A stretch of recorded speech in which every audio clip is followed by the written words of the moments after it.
There is something that very few people dare to admit. It is that most of us are not lacking in intelligence, not lacking in opportunities, and certainly not lacking in determination. What we truly lack is the right path to learn and to fully master something. You may have started many things before, a new skill, a new goal, a new journey. At first, you were full of enthusiasm, but the further you went, the more confused you became, the harder you tried, the slower you moved, and in the end, you gave up. Not because you were weak, but because from the very beginning, you were taught to move fast, while true masters have always taken things very slowly. Hundreds of years ago, in Japan, there was a quiet principle that turned ordinary people into samurai, artisans, and Zen masters. This principle does not promise quick results. It does not cater to the ego. But once you step into it, it will transform the way you learn, the way you train, and even the way you become a different kind of person. That principle is called Shuhari. If you are looking for short-term motivation, then maybe this video is not for you. But if you are seeking a serious path to master yourself, stay with me until the end. And if the spirit of discipline, stillness, and depth speaks to you, then subscribe to the channel. Not to watch more videos, but to walk a longer, deeper path together. Now, let go of any expectations for shortcuts. We begin where all true masters once began. Shu. Part 1. Shu. The death of the ego. Long ago, in a small village of feudal Japan, there lived a young man whose ambitions stretched far beyond his circumstances. He wanted to become a samurai, not for fame, not for glory, but because he was captivated by the stillness in the eyes of those who wielded swords. A kind of stillness he had never seen in anyone from his village. Stay down. With no teacher, he taught himself. Every morning before the sun rose, he took his wooden sword to the edge of the forest, repeating the movements he had glimpsed along the village roads: horizontal slashes, vertical strikes, straight thrusts. He read every book he could find, memorized the names of sword techniques, and studied the honor codes of the warrior's way. But as the years passed, his body remained stiff, his movements disconnected, and every swing of the sword felt heavy, as if he were fighting against himself. After a year, he was not any stronger, only more exhausted. Until one afternoon, as he practiced in the woods, a voice called out from behind him. A deep, concise voice, with not a trace of sympathy. His stance was wrong, his hips were off, his breath was erratic. Everything he was doing, the voice said, was wrong. When he turned around, he saw an older man with silver hair and the battle-worn frame of someone who had survived many wars. A true samurai. The young man bowed, ashamed, and admitted that he had been trying to teach himself because he had no master. The samurai stared at him for a long moment, then said something that made all of the young man's efforts feel meaningless. "You have not been training," he said. "You've only been repeating mistakes. And with every repetition, your body is simply learning how to be wrong, better." That was the moment Shu began. Shu means obedience. It means listening. It means copying without question. At this stage, the student is not allowed to be creative, not allowed to ask why, and not allowed to follow their own instincts. The only thing they are allowed to do is to imitate, exactly, down to the tiniest, most seemingly meaningless detail. To the modern ego, Shu feels like humiliation. It forces a person to admit they know nothing. That every idea of, "I have my own way," is just a cover for a lack of foundation. But in the martial arts, and in every path of mastery, Shu is not a stage of weakness. It is the only doorway.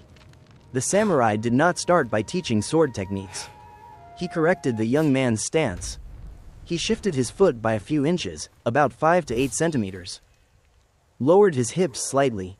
Adjusted his shoulders and spine. Then he taught him how to breathe. Slow inhale, hold, long exhale. They stood like that for tens of minutes. No strikes, no attacks, no forward motion. The young man felt it was meaningless. His mind pushed back. It told him this was too slow, too simple, not at all like the image of a samurai he had imagined. But the master said only one thing. Mastery is not built on big things. It is built on tiny differences that no one notices. And so, every single day, the young man repeated the basics. No more, no less. No faster, no stronger. Only correctly. That is Shu. Where the ego must die before skill can live. Part 2. Repeat until the body knows instead of the mind. The days that followed passed in ruthless repetition. No new techniques. No secret teachings. Only posture, breath, and simple movements repeated until the mind began to fight back with everything it had. The young man wondered why he had to stand still for hours just to breathe. Why he had to repeat the same sword swing day after day. Not faster, not harder, not even slightly different. Every time he grew tired, his mind whispered that he was wasting time. That out there, others were learning more techniques, mastering more strikes, saying deeper things. But the master never answered those doubts. He only corrected the young man's posture, told him to repeat, and watched in silence. Time moved slowly. Week after week passed. The movements that once caused pain became familiar. His body stopped resisting. The breath that once felt forced now came naturally. And there were brief moments when he no longer had to think about what he was doing. The sword moved smoothly, as if it knew the way on its own. One day, the master told him to repeat a single slash. Not 10 times. Not 100 times. But thousands. No faster, no slower. No change in power. No emotion allowed. Just repeat, exactly as the first time. And at a certain point, something strange happened. In the middle of the endless repetition, he stopped commanding his body. The strike appeared, complete, effortless. And in that moment, he felt a deep stillness. No thought. No judgment. Only movement happening through him. The master, watching from afar, saw it. He did not praise. He did not nod. He simply said, "At last, your body has begun to learn instead of your mind." When a skill is repeated long enough, it leaves the mind and becomes instinct. And at that point, the person no longer performs the skill. They allow the skill to flow through them. Most people never reach this point. Not because they are weak, but because they quit just before the threshold. They believe repetition is for the slow. They believe they need more knowledge, more techniques, more methods. But in truth, what they lack is not something new. It is the patience to stay with something old long enough. Shu does not reward the intelligent. Shu only opens the door to those who can endure repetition in silence. And when that door finally opens, the path ahead begins to change. Part 3. The Trap of the Eternal Student. After many months, the young man had mastered the basic movements so thoroughly that his body could perform them even if he were awakened in the middle of the night. The sword was no longer a heavy object to control, it had become a natural extension of his arm. Each strike appeared complete, without hesitation, without effort. But then, something began to trouble him. He watched other students train. Some of them knew dozens of sword techniques. Some could name hundreds of moves. They spoke about strategy, about history, about philosophy, and about masters of the past, with a tone of great confidence. But when he watched them practice or spar, something felt off. Their movements lacked life. Every strike seemed like a decision made just a moment too late. One morning, the young man asked his master the question that had been haunting him. Why is it that some people know so much, but when they hold a sword, they are no better, or even worse, than those who know very little? The master looked at him. And for the first time since they met, he smiled. He said, "This is the trap of the eternal student. Those who collect knowledge but never let any of it sink deep enough.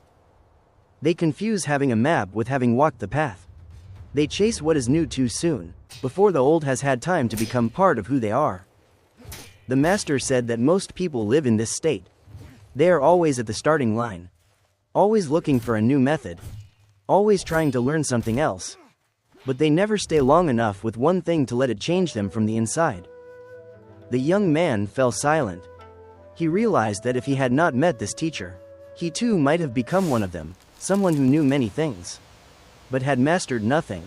The master stood up and drew a circle on the ground. He said, "Shu is that circle. Strict limits. Rules that must not be broken. It is this circle that keeps the foundation from collapsing." But then, he paused, and looked the young man in the eye. He said that if you stay in this circle forever, you will never become yourself. You will only become a perfect copy. A shadow. And that is when the master said something the young man had never expected. The time had come to break it. Part 4 Ha. Breaking through with wisdom. The master did not break the circle right away. He let it stay there on the ground, like a reminder that every limitation exists for a reason. Then he spoke slowly, saying that to break does not mean to reject. To break is not to rebel. Breaking only happens when the learner has understood so deeply that they are no longer imprisoned by form. Ha began on a very ordinary morning. No ceremony, no grand declaration. The master simply led the young man to meet another martial artist. Someone from a completely different school, a different stance, a different rhythm, a different way of attacking. Even the philosophy was different. Everything the young man had learned seemed to be challenged. At first, his body was in chaos. What used to flow smoothly now clashed with the new demands. His mind wanted to take sides, to cling to the familiar and push away the unfamiliar. But the master just watched and reminded him of only one thing: do not rush to fix. Do not rush to choose. Just observe. Day by day, he trained between two seemingly contradictory worlds. Mornings were filled with controlled movements, afternoons with explosive strikes. At times, he thought everything was ruining the foundation he had worked so hard to build. But then, a quiet realization began to take shape. Beneath all the surface differences, there was something the same: the way energy flowed through the body, the way one read an opponent's movement, the way one was fully present in the moment. The various forms were just outer layers. The principles were the same. From that moment on, the young man stopped trying to memorize techniques. He began to feel. He blended movements without forcing them. New motions emerged, ones he had never been taught. Not because he wanted to be creative, but because his body naturally found the most fitting way. The master saw this change in his eyes. He said that Shu taught form. Ha was now teaching essence. And once essence is understood, form is no longer a prison, it becomes a tool. But then the master added something that made the young man pause. He said that most people stop here. They learn to combine, to adapt, and believe they have reached the peak. They are freer, but still bound by what they once learned. They are skillful, but not truly limitless. Ha had opened the door. But this was still not the end. The road ahead would require something even harder than obedience or breaking the rules. Complete surrender. Part 5 Re. When there is nothing left to hold on to. The master said that the final level cannot be taught. It is not found in words, not in technique, and not in memory. It only appears when the learner is ready to let go of everything they once clung to. Re did not begin with a new lesson. It began with silence. The master stopped correcting his stance, stopped pointing out mistakes, stopped explaining. He only asked the young man to spar, day after day, with different opponents, under different conditions. At first, the young man's mind kept racing. It tried to choose the right technique. It searched through everything he had learned. It compared, analyzed, decided, and because of that, every movement arrived a moment too late. The master did not intervene. He allowed the confusion to wear itself out. Years passed in repetitive, formless training. There were no names for the techniques anymore. No clear boundaries between styles. Gradually, the labels in his mind began to fall away. He stopped thinking about what he was doing. His body began to respond on its own.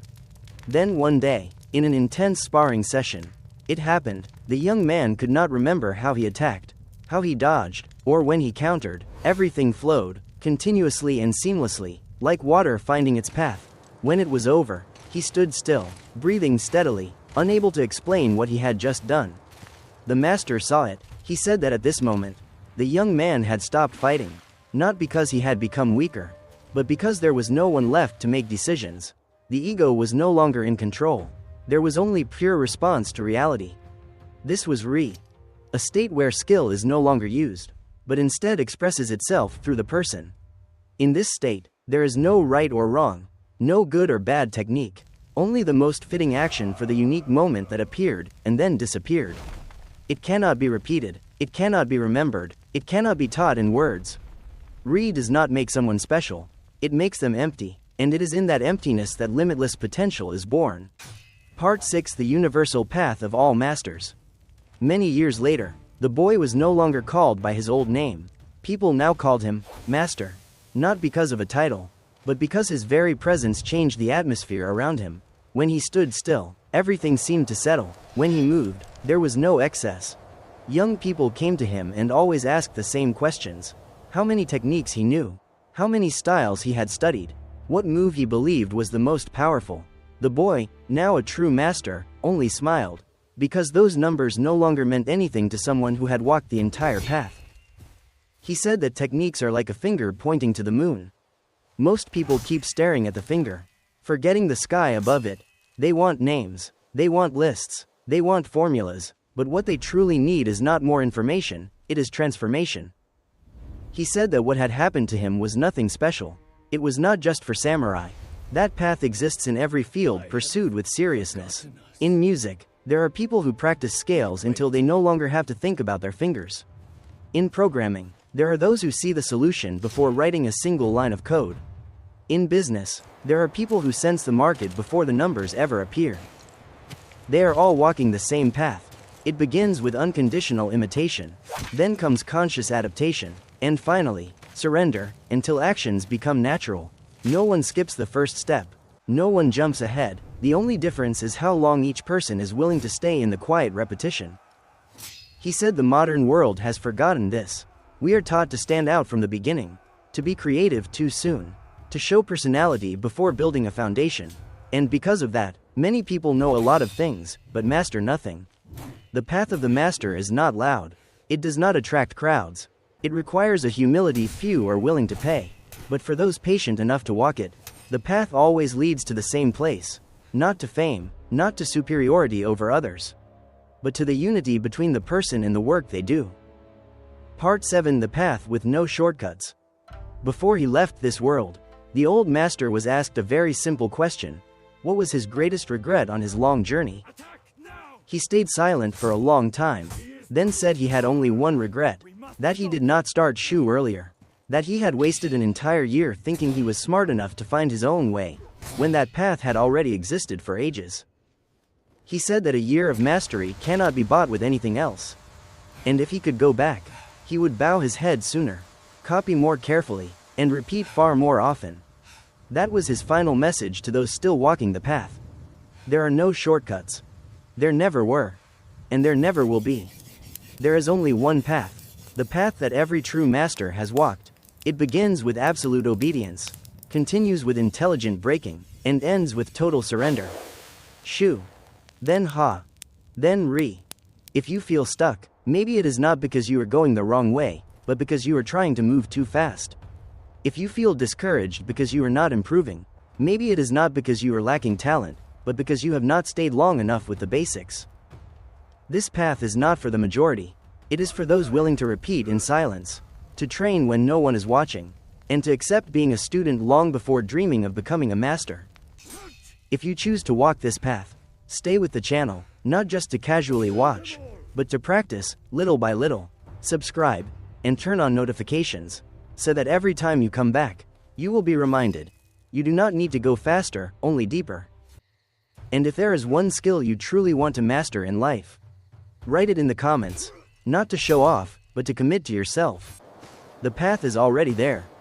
The only question left is, are you willing to walk it all the way?